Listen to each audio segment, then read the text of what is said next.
5 minute में ही तैयार हो जाए वाला सब्जी का रेसिपी लेके आयल बनी आज। ई बिल्कुल भी सर्दी में ट्राई करब जा, बहुत बढ़िया लागेला। आलू का रेसिपी है, एकरा खातिर उबलल हुआ आलू लेबे के बा, प्याज, टमाटर, मिर्ची, अदरक, लहसुन। तेल गरम करे के हमनी के पैन में और डाले के जीरा, आप पंचफोरन भी डाल सकीला जा। ओकरी बाद लहसुन, अदरक, हरी मिर्ची एक के डाल के हमनी के 2 से 3 मिनट तक भूने के और फिर हमनी के डाले के प्याज। अच्छा, वीडियो अच्छा लगी तो चैनल के सब्सक्राइब कर लेब जा ऐसे ही वीडियो देखे खातिर। अच्छा, कहाँ से देखा था नहीं जहो आप लोग हमके कमेंट में बताइब जा। वीडियो अच्छा लगा था तो चैनल के सब्सक्राइब आप लोग ना करी जा। प्याज भूनला के बाद टमाटर डाले के और नमक डाल देवे के, ताकि हमनी के टमाटर और प्याज अच्छा से गली।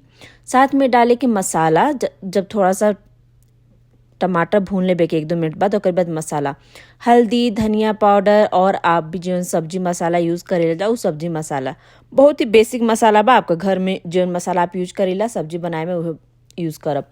मसाला के हमनी के जितना अच्छा से भूने के ना उतना बढ़िया ये सब्जी बन के तैयार हुई। तो मसाला बहुत अच्छा से भूनब जा जब तक कि तेल ना निकल जाओ। और उबलल हुआ आलू एमा हमनी के मिला देवे के।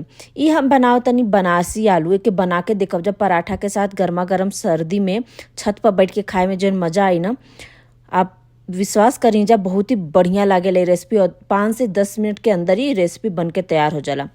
पूड़ी के साथ, पराठा के साथ या फिर गर्मा गर्म रोटी के साथ आप लोग खा सकेले जा। बताइब जा कमेंट में हमके।